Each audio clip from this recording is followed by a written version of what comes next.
अस्सलाम वालेकुम, hi guys. आप देख रहे हैं फनो फूड और आज हम बनाएंगे भुजिया, मूली की भुजिया। इसमें कोई पालक नहीं जाएगा, सिर्फ मूली के पत्तों से बना के तैयार की जाएगी। इतनी टेस्टी, इतनी फ्लेवरफुल बन के तैयार होती है। बहुत ही कम मसाले हैं इसके। और इस सीज़न में जो मूलियाँ आ रही हैं ना ताज़ा ताज़ा, तो ज़रूरी नहीं सिर्फ इसके परांठे ही बना के खाए जाएँ, तो कुछ चेंज और कुछ हट के ये है भुजिया जो आपको बहुत पसंद आएगी। तो बिस्मिल्लाहिर्रहमानिर्रहीम। यहाँ देखें देखें कितनी फ्रेश फ्रेश सी मूलियाँ हैं। तो मैंने ली हैं 1 किलो मूलियाँ हैं। और पत्ते थोड़े से मैंने ज़्यादा दुकानदार से ही लेके डलवा लिए थे कि जो हम फालतू समझ के फेंक ही देते हैं उनको, तो आपने पत्ते ज़्यादा लेने हैं क्योंकि जो भुजिया है ना ये पत्तों से ही तैयार होगी। तो आपने क्या करना है, सिंपल मूलियों को मैंने छील के उससे धो लिया और उसके बाद मैंने इसको कट कर लिया है इस तरह बारीक बारीक। और ऐसे ही बारीक मैंने इसके पत्तों को भी कट कर लिया है। और सबसे पहले हम क्या करेंगे, इसे बॉईल करेंगे। तो बॉईल करने के लिए यहाँ देखें मैंने स्टील के बर्तन में पानी रख दिया है और इसके अंदर हम डाल देंगे ये कट की हुई मूलियाँ। और मूलियों के साथ ही हम इसके पत्ते भी डाल देंगे। और इतनी देर हमने इसको कुक करना है कि जो मूलियाँ हैं वो अच्छे से गल जाएं।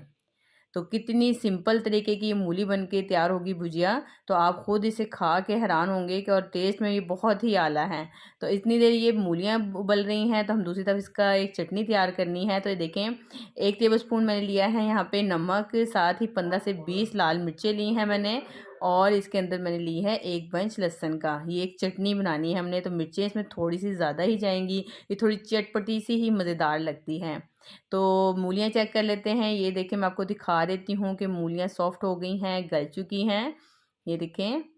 अब हमने इसका जो पानी है इसको निकाल देना है और इसको अच्छे से निचोड़ लेना है। आप किसी कपड़े की मदद से भी निचोड़ सकते हैं। पहले इसको ठंडा कर लें, इस पर ठंडा पानी गिरा लें और फिर देखें ऐसे आपने निचोड़ना है। आपको देखने से ही अंदाज़ा हो रहा होगा कि कितनी भुरभुरी हो गई है, बिल्कुल इसके अंदर पानी नहीं है। जितनी अच्छी आप इसको निचोड़ लेंगे उतना ही अच्छी ये भुजिया बन के तैयार होगी। अब ये जो हमने चटनी बनाई है इसको हमने यहीं पे इसके अंदर मिक्स कर देना है अच्छे से।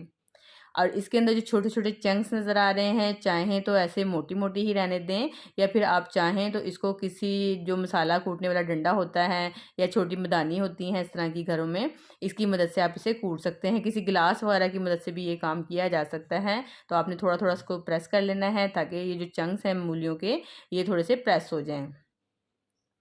जब ये भुजिया आप मसाला मिक्स कर लें इसके बाद हम इसकी कुकिंग का प्रोसेस चेक कर लेते हैं। तो यहाँ पे मैं इसमें डाल रही हूँ सरसों का तेल। ये एक मरतबा आप सरसों के तेल में से बना के देखिएगा, बहुत ही फ्लेवरफुल बनती है।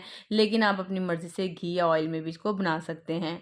तो ऑयल थोड़ा इसमें ज़्यादा जाएगा और तभी ये बहुत ही करारी और चटपटी सी बनेगी। और इसमें मैंने डाला है 1 टेबलस्पून ज़ीरा और ऑयल तेज़ गरम कर लेना है। ज़ीरा हल्का सा कलर चेंज होगा तो साथ ही आपने उसमें डाल देनी है जो हमने चटनी मिक्स करके रखी है मूली और पत्तों में। ये डाल के आपने ऊपर से कवर कर देना है।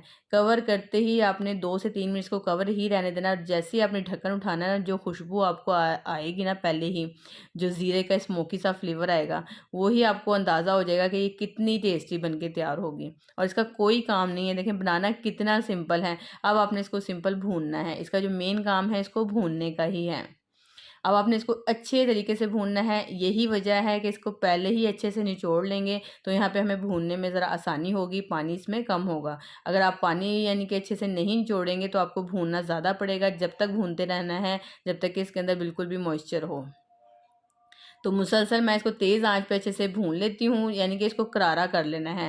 करारा करते ये देखिए मैंने खूब अच्छे से भून लिया है। मुझे ज़्यादा टाइम नहीं लगा क्योंकि मैंने पहले ही इसको अच्छे से निचोड़ लिया था। ऐसे प्रेस करके आप चेक कर सकते हैं इसके अंदर अगर पानी होगा, वो मॉइस्चर होगा, तो एक इसके अंदर वो मॉइस्चर की आवाज़ होती है ना, साउंड से आपको पता चल जाएगा कि इसके अंदर पानी है, वो सूख रहा है। ऐसे दबा दबा के चेक करते रहें इसको, जो मूली के चंक्स हैं इसके अंदर।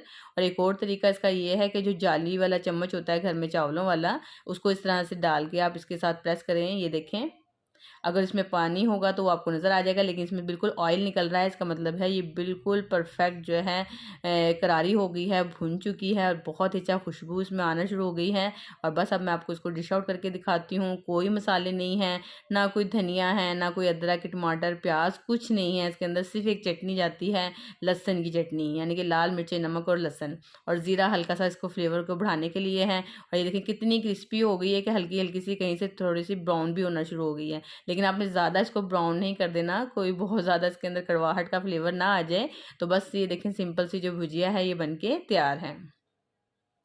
तो तो आपने इसको ज़रूर बना के ट्राई करना है। ये जो मूली के पत्ते हैं जिन्हें हम समझते हैं कि फालतू हैं, इनको ज़ाया कर दिया जाए, अब ये ज़ाया नहीं होंगे। सिर्फ आपने पराठे नहीं बनाने, इसको कुछ हट के भी बना के अपनी फैमिली को देना है ताकि वो इसको एंजॉय कर सकें। और आपको रेसिपी पसंद आए तो लाइक का बटन ज़रूर प्रेस कर दें, और चैनल पर नए हैं चैनल को सब्सक्राइब भी करें, बेल आइकन को भी प्रेस कर लें ताकि मेरी तमाम वीडियोस का जो नोटिफिकेशन है वो आप तक पहुंच सके। तो नेक्स्ट वीडियो तक के लिए मुझे दें इजाज़त। अपना बहुत सारा ख्याल रखें, मुझे भी अपनी दुआओं में याद रखें। अल्लाह हाफिज़, बाय बाय।